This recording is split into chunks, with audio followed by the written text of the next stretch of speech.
All right, good morning, good afternoon, good evening, or good night, whenever it is that you are checking this out. We are here with Romans chapter 11. It's our shepherd guide to get into it. So check out our destination for today. Again, hopefully, when you're watching this, you've heard G do a great sermon on 11. If you haven't heard his sermon yet, then please go and check that out on the app or the website. It should be up. Our destination for this lesson is to fight against entitlement by reminding our groups how, bold and underline, how we came to salvation, namely the rejection of the Jews, and also to work out their salvation both individually and corporately. So again, I always want to remind your group of the mission of City Life groups, of starter services. So again, so City Life groups, we're not like today and last week we didn't get into every single text. We're not going to have time to dive into every single word. I know one of the things maybe Terrence's groups that last week in 10, there's just so much to mine. That's precisely right. There's so much to mine here. We can't do it. And so that's why we've created this. That's why we created starter, to help us mine into all the different things, but just to have a coherent lesson with in a fixed amount of time, and all of you guys are a little bit different. We're having to minimalize what we actually get into. So again, we're trying to hit a lot of everything, but again, City Life Groups is supposed to bring application from whatever truth we discover in our services, and then starter is to fill in all the gaps of all the other verses we can't talk about really in those times. So there you go. So today it looks like a long icebreaker, but it's really just talking about entitlement. And really want to get to hear again, once you've heard G's sermon, hopefully this makes sense, and hopefully G sticks to what we talked about. But really it's entitlement, the idea. If you haven't read chapter 11, by the way, I encourage you to pause and read it real quick. But just the idea of, oh, well, should we boast since we're chosen and now we're grafted in? Israel's not. Okay, so we're entitled to some things, and Paul talks about that. And we think that's just a good word for our day. So what does entitlement mean? Some people look at it, hey, well, let's get a good definition for entitlement, one we like. Then why don't you grab your phone and let's see if we can get a good definition.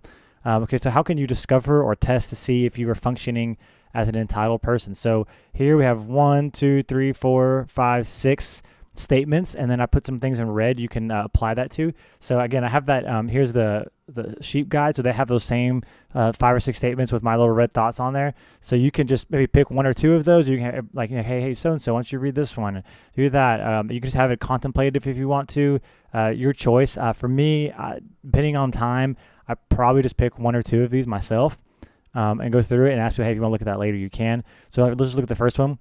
You're an entitled person if you believe you deserve happiness and you go to great, sometimes extreme lengths to ensure that happens, often at the expense of others. I put traffic with all kinds of stuff there for you because this is exactly what happens in traffic, right? People drive around like crazy. Again, you might not be you, it could be somebody else, but we're trying to get an idea of what we mean by entitled.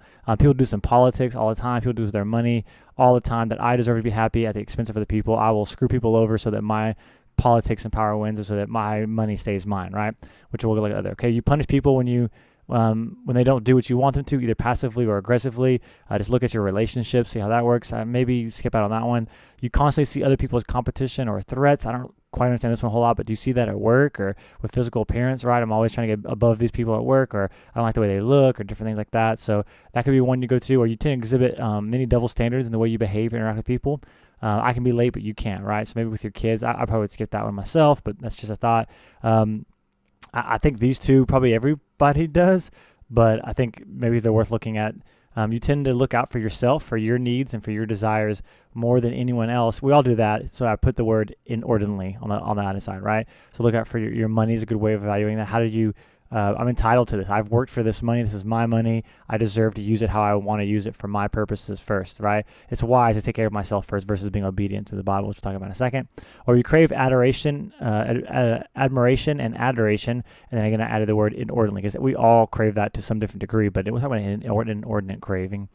This is true for your physical appearance, or even maybe your moral or religious excellence, right? You're being told like, well, I've done these certain things morally, so I deserve that, or I'm this, I'm this way, so I deserve appearance. I've put time into this, So again, the whole goal of these two questions is to get people thinking about entitlement. You could skip all of this if you want to and just talk about culture and seeing some different things of entitlement you want to. But I do ask you, please ask this third question right here. I think it's really important. Okay, so how do you see entitlement playing out on the cross?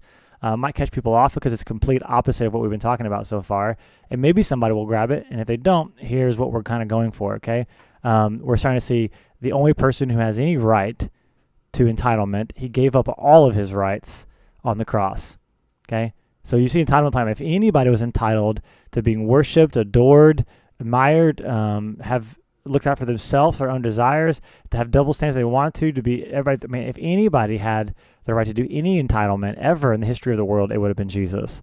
But he gave it all up and put it on the cross and gave it all up for other people. So think about that for a moment, and I think take a silent moment and let people think about that. And then I would, as a group leader, I would let that lead your group into prayer, thanksgiving, repentance, worship him, adore him, glorify him, call upon his name. I think I would spend some time using your icebreaker to do this into worship. And honestly, for me, to a degree, if that's all that we did, that's a great lesson right there. Let's go, because you're looking at entitlement, how it works in our culture. So again, this is a little bit longer of an icebreaker than normal. Again, I think you can edit out some of these questions. I think people get the idea of entitlement, but you're just trying to bring that up. And really, my goal would be, for me, is looking at these verses, which we'll talk about here in a little bit. You see no sense of entitlement by Jesus on the cross. And that's the guy we follow. So think about him. Worship him, adore him, love him, talk to him, let him know how you feel about it. Maybe if you can think of a better way to get your group engaging and doing this worshiping of prayer, thanksgiving, then go for it, okay?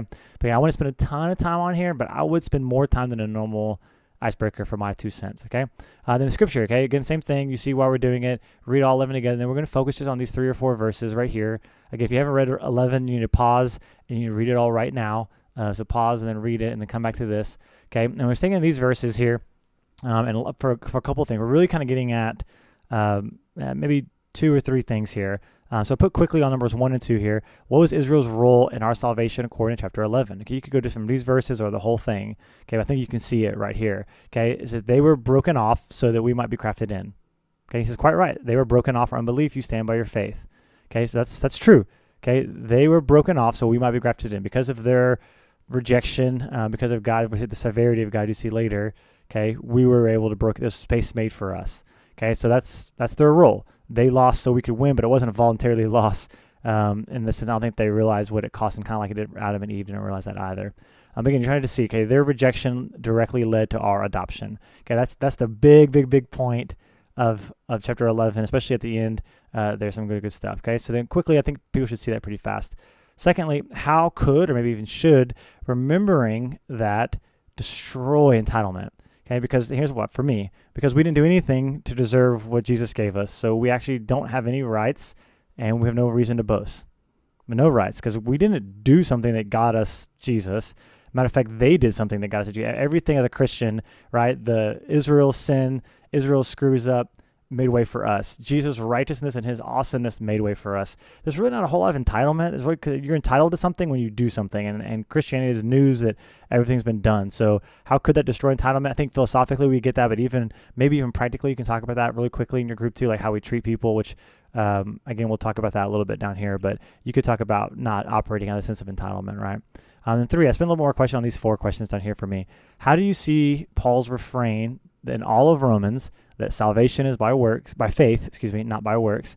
How do you see this in verse 20, and why is this so incredibly important, right? So verse 20 says, quite right, they were broken off for their unbelief, but you stand firm because of your faith. So therefore, do not be conceited, but fear, okay?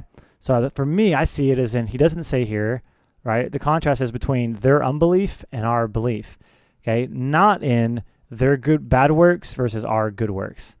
I think that's a really interesting distinction, right? It says he didn't say quite right. They were broken off because they did not obey the commands. And you stand, and your faith, your relationship with God stands because of you obeying the 10 commands. Not what he says there, okay? Not at all. Belief and faith, same thing. The same word in Greek, by the way. Belief and faith, same word. Okay, so don't be conceited. So he's saying don't be conceited because you didn't do anything. Okay, and why is that so important? A little bit I just talked about it a second ago, so maybe you can wait till this question. Why is it so important? Because this protects us from pride and boasting our goodness versus boasting in his goodness. Okay, the way we treat other people is like, hey, listen, the only difference is those people who are depending on themselves and what they do, and those who are not depending on themselves. Those who are broken and have lost everything, and those who think they're strong and have everything. That's the difference we're trying to make there, okay? And then 4, I say read 22 again, okay, which is down here. Behold, okay, 22, what does this mean, and what does it not mean practically to continue in his kindness? So behold then the kindness of severity of God. To those who fail, Israel, severity. But to you, God's kindness. Again, not God's what you would do, right? Because if you continue in his kindness, otherwise you will also be cut off, okay? So what does that mean to continue in his kindness? What does that not mean to continue? Okay, so for me, continue in salvation by faith, which is up here, not by works. Continue in that. Continue in his kindness. Okay, you can't earn more of it, but continue to operate as if the relationship and everything good about you, all that you're entitled to, is gone, because his kindness is what's given to you. It's by grace you have been saved.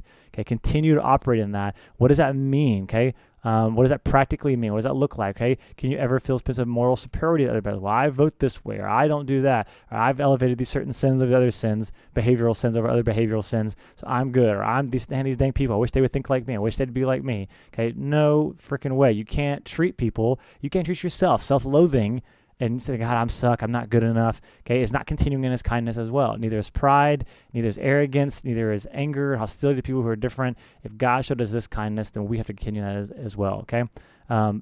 Yeah, good stuff there. Hopefully it makes sense. Okay, and then G, hopefully he talks about this verse in Philippians 2:12, which says to work out your salvation with fear and trembling. Okay, so again, this is continue in his kindness. Continue in his kindness, and a synonym for that we're saying is Philippians 2:12, which is work out your salvation with fear and trembling. Okay, you even say here to don't be conceited, but fear. So you kind of get that idea that kind of brings in with it. So how are you personally, as an individual, working it out with fear and trembling? How are you continuing in his kindness? How are you working out your salvation with fear and trembling? What does that look like for you as an individual? Mirrored responses. And then this one I think I'd be interested. I'm curious what our people say. Really put this back in your feedback, please. What do your people see is CLC's role in you working out your salvation and working out your salvation, So what is our role in helping people work out their salvation with fear and trembling and continuing this kindness, right? Both what is the role of the leaders of the church, but also just the other members of the church. What is our role? I'd be really curious to see what people say, see if you get a consensus, and let me know. Okay, and then split into your groups, and then there's the application question as an individual and a corporate. Highlight the word one here. We're not trying to do everything this week, but just what's one thing you can do this week to increase your workout? Okay, what's one practice you can corporately, what's one practical step you'll take this week to increase your workout? What does that look like as an individual, but also as a part of a whole, which we're continuing that a little bit from last week, okay? And community, just some to hear all this, what fears, entitlements, and ignorances are preventing you from being vulnerable in confession, discipline, and sanctification, and bold in our mission. These are three things we value. We want you to be vulnerable, authentic. We want you to be disciplined, to be excellent, and we want you to be bold in what we're doing, okay? We want to be all about confession because that's where we get healed, sanctification, and growing and being more holy, more like Christ, but also on mission as well. So what are the things holding you back? What are your obstacles from that? And then what are truths about God you need to remember this week, okay? And I really like this idea of praying for humility, but also pray for discipline as you take steps towards becoming unashamedly reincarnating the gospel by letting go of your rights, things that you're entitled to, so that other people can have a relationship with God. That's reincarnating the gospel, is letting go of what you deserve, what you should have, so that other people can win. Lose other people win. That's what we're going for this week. How can you think about that, marinate on that? How can you operate out of that? All those types of things so that other people can get it. So anyway, there's the lesson. So again, the destination, right? We want to fight against entitlement by reminding our groups of how we came to be saved, namely the rejection of the Jews, not by anything you did, okay? And also to work out your salvation both individually and corporately, piggyback on all that. I think that should make sense. I hope it's a straightforward lesson, and I love you guys, and I'm proud of all you do, and we'll talk some more next week. Look forward to your feedback. Peace out.